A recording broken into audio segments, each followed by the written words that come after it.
பாகவத கதை கேட்டிடுவோம், ராகதாளத்துடன் பாடிடுவோம், சோகமோக படமாட்டோம், மகரிகமாய் பழகிடுவோம். கோவிந்தனுக்கு ஆட்பட்ட குடும்பம் அம்மா எங்கள் குடும்பம், கோவிந்தனுக்கு ஆட்பட்ட குடும்பம் அம்மா எங்கள் குடும்பம். சத்குரு மகாராஜ் கி ஜெய். ஸ்ரீ மாதுரி சகிதமேத பிரேமதோரத சுவாமியுடைய பரிபூர்ண கட்டாட்சத்தினாலையும் ஸ்ரீ ஸ்ரீ முரளிதர சத்குரு சுவாமிகளுடைய அனுகிரகத்தினாலையும் பாகவத கதை கேட்டிடுவோம் அப்படிங்கிற சீரியஸை தொடர்ந்து பார்த்துன்னு வந்துட்டு இருக்கோம். ஜனஸ்ய கிருஷ்ணாத் விமுகஸ்ய தெய்வாத் அதர்மசீலஸ்ய சுதுக்கிதஸ்ய. உலகத்துல எல்லாருமே சௌக்கியமா இருக்கிறதுக்கு காரணம் தர்மம். எப்போ நம்ம தர்மத்தை விட்டு அதர்மத்துல ஈடுபடுறோமோ அதர்மசீலஸ்ய சுதுக்கிதஸ்ய. ரொம்ப அழகா சொல்றது இங்க பாகவதத்துல. அதர்மத்துல ஈடுபடும் பொழுது அவனுக்கு துக்கம் வந்துடுறது. அதர்மத்துல இப்போ ரோட்ல போறோம், ரோட்ல ஒரு டிராஃபிக்ல இந்த பக்கமா போகணும், அந்த பக்கமா வரணும், லைட்ஸ் போட்டா நிக்கணும் அப்படிங்கிற ரூல்ஸ் எதற்குன்னா எல்லாருடைய ஒரு சௌகரியத்துக்காக தான்.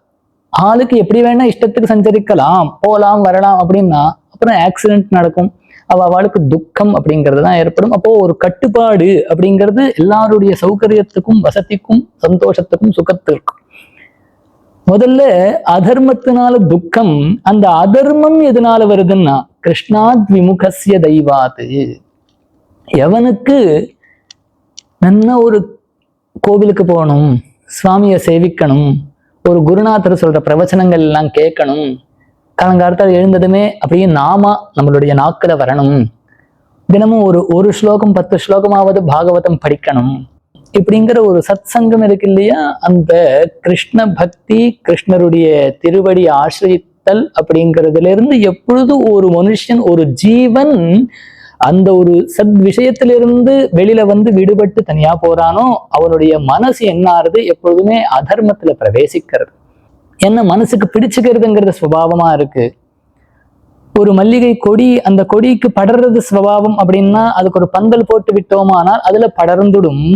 அதுக்கு பந்தல் போடாம கவனிச்சுக்காம விட்டோம்னா பக்கத்துலயே ஒரு முள் செடி இருக்கும், அந்த முள் செடியில போய் படர்ந்துடும். ஏன்னா படர்றது அதுக்கு சுபாவம். அதுக்கு நம்ம அழகா ஒரு தர்மம் அப்படிங்கிற முறையை காண்பிச்சு கொடுத்தோமானால் மனசு போய் அதுல பற்றி கொள்றது.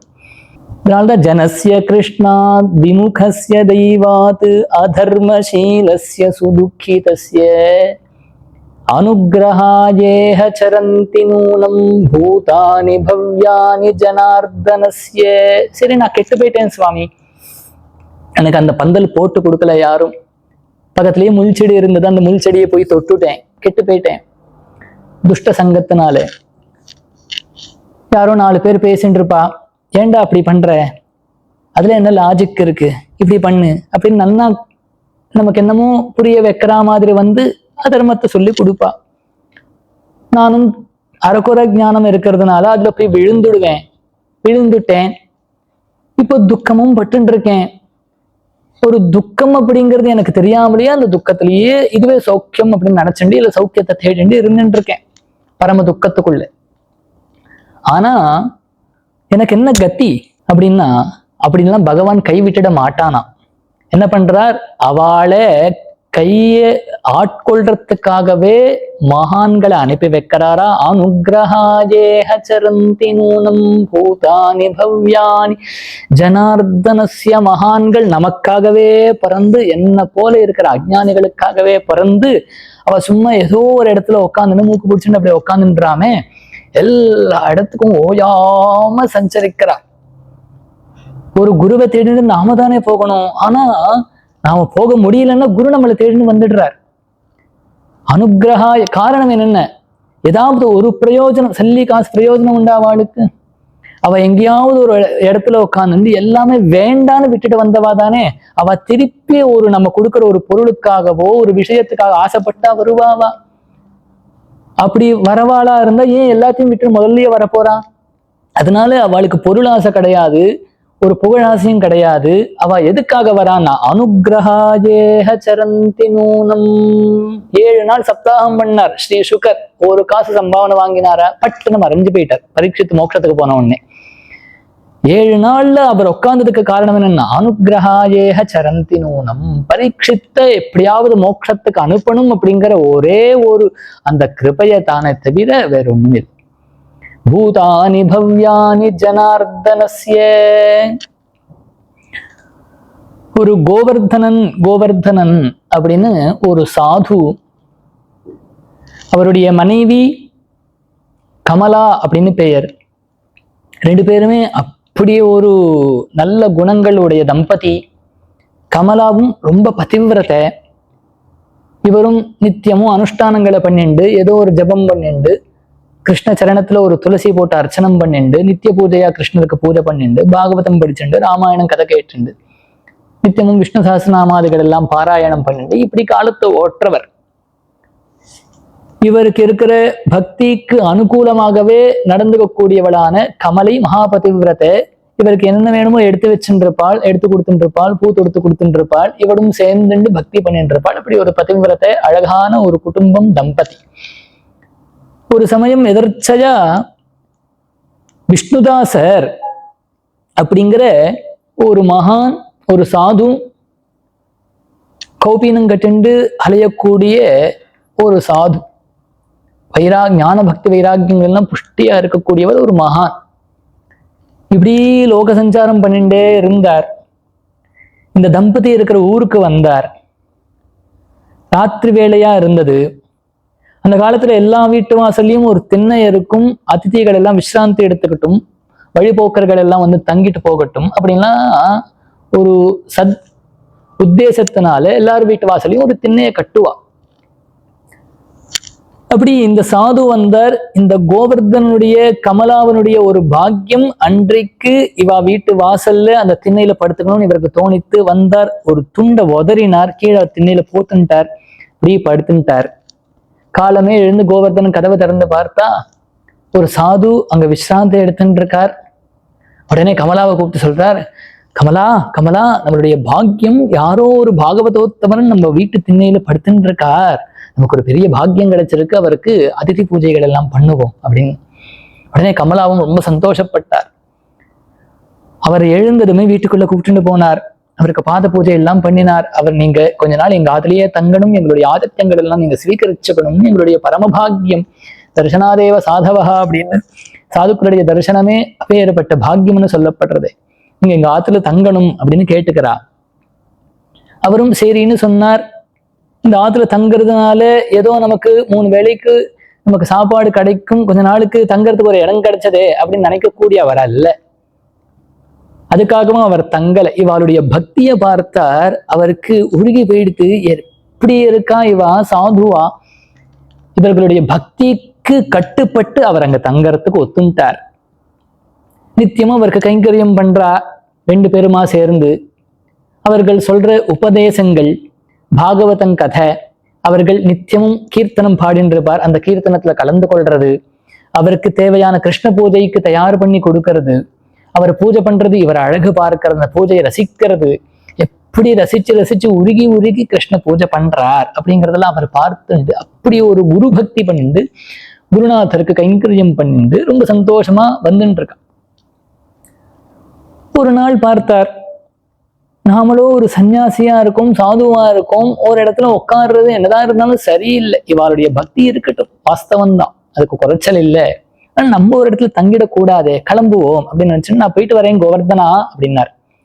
உடனே கமலா கண்ணை தொடச்சுட்டு, குருநாதா கிளம்பிடாதீங்கோ, கோவர்தனன்னு சொல்றா, போயிடாதீங்கோ குருநாதா, நீங்க போனா எங்களுக்கு ஏது கதி, ஏது கதி. உடனே இப்படி அழறாளே அப்படின்னு நினைச்சுன்னு திருப்பி தங்கினார். திருப்பி கொஞ்ச நாள் கழிச்சு கிளம்புறேன்னார். திருப்பி கண்ணு கசக்குன்னு வந்து நிக்கிறா. திருப்பி சரி இருக்கேன் அப்படின்னார். இப்படி 4-5 வாட்டி நடந்தது. பார்த்தா நான் எப்போ போறோம் அப்படின்னு சொல்றேனோ அப்பெல்லாம் இவ வந்து கண்ண கசக்குன்னு வந்து நிக்கிறாளே, இப்படியே இருந்துருத்தன்னா என்ன பண்றது அப்படின்னு நினைச்சார். ஒரு நாள் ராத்திரியில அவ தூங்குற சமயத்துல சொல்லாம கொள்ளாம கிளம்பி போயிட்டார். அடுத்த நாள் எழுந்ததுமே இவாளும் வருத்தப்பட்டா, நமக்கு அவ்வளவுதான் கொடுப்பனை அப்படின்னு நினைச்சான். ஆனா குருநாதர் கைவிட மாட்டார் அப்படிங்கிற நம்பிக்கையோட குருநாதர் சொன்ன உபதேசங்களையே கடைபிடிச்சுட்டு பூஜை பண்ணிட்டு அப்படி இருந்துட்டு வந்துட்டு இருக்கா. என்னதான் இருந்தாலும் துஷ்ட சங்கம் ஆபத்தான ஒரு விஷயம். சாது சங்கத்துக்குள்ள பிரயத்தனப்பட்டு நமக்கு போகணும் அப்படிங்கிறது எப்படி ஒரு விதியோ, பிரயத்தனப்பட்டு துஷ்ட சங்கத்தை தவிர்த்துண்டு இருக்கணும் அப்படிங்கிறது ரொம்ப முக்கியமா நம்ம கடைபிடிக்க வேண்டியது. ஏன்னா துஷ்டசங்கோ மாபவதா சிந்தாசோக பிரதாயகா ஏஷாம் சங்கம மாத்திரேன ஸ்ரத்தா சத்யோ வினஷ்யதி. நமக்கு இருக்கிறதே ஏதோ அறக்குறையான ஸ்ரத்த, அது கூட கெடுத்து விட்டுருவா. ஏண்டா அது ஒரு நாள் தானடா, ஒரு நாள் விட்டா என்னப்பா, தினமும் விஷ்ணு சஹஸ்ரநாமம் பண்ற, ஒரு நாள் விட்டதுனால என்ன கிருஷ்ணன் கோச்சுக்க போறானா இல்ல விஷ்ணுவை தான் கோச்சுக்க போறான்? ஒன்னும் ஆகாது அப்படின்பா. நமக்கும் கரெக்டு தானே அப்படின்னு தோணும். அப்புறம் அடுத்த நாள் வந்து நமக்கே ஒரு சோம்பேறித்தனம் வரும், திருப்பி அப்படியே போயிடும். கெட்டவாளுடைய பேச்சு கேட்கவே கூடாது. ஒரே ஒரு வார்த்தை தான் மந்தர கைகையினுடைய மனசையே மாத்தி விட்டாளே, அப்போ ஒரு வார்த்தை போதுமா வாழ்க்கை. இவருக்கும் அப்படிதான், இப்படி தெருவுல நடந்து போயிட்டு வந்துட்டு இருப்பார். ஏதோ வீட்டுக்கு சாமானம் வாங்கணும்னா, ஏதோ வெளில போய் ஒரு வேலை பார்த்துட்டு வரணும் அப்படின்னு. அவருடைய ஃப்ரெண்ட்ஸு, எங்கடா கோவர்தனா போற? இல்ல போகணும், எங்க குருநாதர் சொல்லியிருக்கார், நித்தியமும் இந்த 6 மணிக்கு ஒரு பாகவதம் பண்ணு, பாகவதம் பாராயணம் பண்ணு, ஒரு விஷ்ணு சஹஸ்ரநாமம் சொல்லுன்னு. டைம் ஆயிடுத்து, நான் போகணும். 6 மணி என்னடா, 6:30க்கு போய் பண்ணிக்கோ, என்ன எழுத போறது? குருநாதர் பண்ணதானே சொன்னார், 6:30க்கு பண்ணு, என்ன? சரி கொஞ்ச நேரம் பேசிட்டு போனா. பேசிட்டு இருந்தார். 6:30 ஆச்சு, அடுத்த நாள் ஆச்சு, அடுத்த நாள் ஆச்சு, இப்படியே போய் கடைசியில பாராயணங்கள் எல்லாம் நின்று போச்சு. கொஞ்ச நேரம் ராத்திரி எங்கேயாவது போயிட்டு வரலாம் வாடா, இப்ப பார்த்தாலும் வீட்லயே உட்காந்து என்ன பண்ண போற அப்படின்னா. சரி கிளம்பி போனார். இது வரைக்கும் குருநாதர் சொல்லி கொடுத்த அழகான அனுஷ்டானமோ நித்திய பாராயணமோ எல்லாம் விட்டு போச்சு. 1 மாசம் 10 மாசம் ஆயிடுத்து. கடைசியில வந்து அவ வந்து அப்படியே ஒரு துஷ்ட சங்கம் மத்தியபானம் அப்படிங்கிறதெல்லாம் ஆரம்பிச்சுட்டா. துஷ்ட ஸ்திரீ சங்கம் எல்லாம் ஏற்பட்டுடுத்து. வீட்டுக்கு வரதே இல்லை. கமலாவோ அழுதுண்டே இருப்பா. இப்படி நான் என்ன ஒரு துர்பாகியம் பண்ணேன்னு தெரியல. குருநாதரோ இந்த வீட்டை விட்டு எப்போ கிளம்பினாரோ, எங்க பிராணநாதன் எங்க பத்தி இப்படி கெட்டு போயிட்டாரே, இவருக்கு வழி சொல்றதுக்கு நல்ல புத்தி சொல்றதுக்கு குருநாதர் இல்லையே, அழுதுன்னு இருப்பா கமலா. இந்த துஷ்ட ஸ்திரீ சங்கம் எவ்வளவு நாளுக்கு இருக்கும்? அவளுக்கு வந்து காசு கொடுத்தாதான். வீட்டுக்கு வந்து அப்பா அம்மா சம்பாதிச்சு வச்ச சொத்தெல்லாம் விற்க ஆரம்பிச்சார். இவர் கழுத்துல போட்டு இருக்கிற நகையெல்லாம் போய் விற்க ஆரம்பிச்சார். அதை போய் அங்க போய் கொட்டுவான் இந்த கோவர்தனன். ராப்பகலா மத்தியமானம் பண்ணிண்டு அந்த துஷ்ட ஸ்திரீகளுடைய வீட்டிலேயே தங்கிண்டு, வீட்டுக்கு கூட வராம தர்மபத்னியான கமலாவையும் கை விட்டுட்டு அவள் அடிக்கடி வந்து அடிச்சுண்டு துன்புறுத்துண்டு அவளை அழவிட்டுண்டு அப்படி இருந்தா. இவளுக்கு குருநாதருடைய ஸ்மரணை தான்.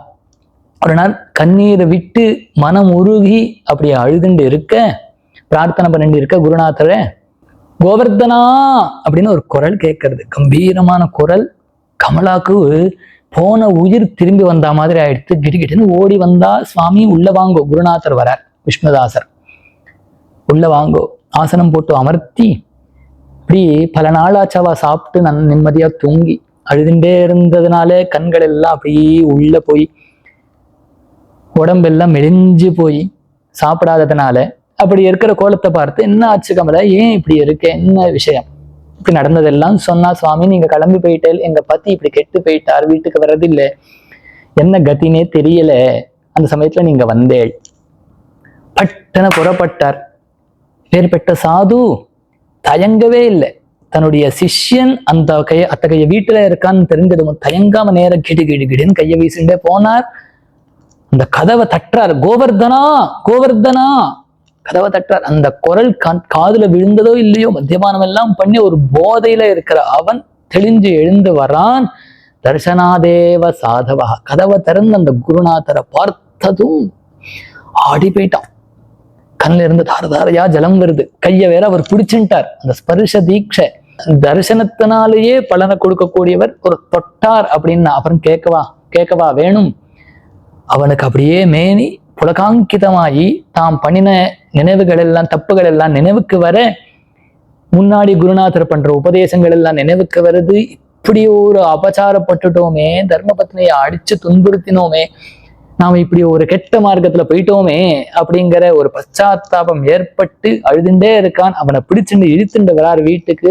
பாகவத தர்மங்கள் எல்லாம் உபதேசம் பண்ணி அவனை திருப்பி ஆட்கொண்டார். அப்படின்னு சொன்னா, அனுகிரகாயேஹ சரந்தி நூனம் பூதானி பவ்யானி ஜனார்தனஸ்ய.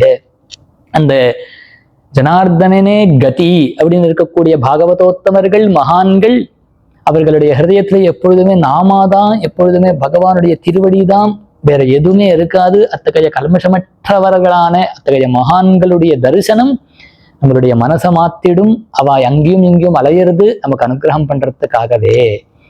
சத்குருநாத் மகாராஜ் கே ஜெய்.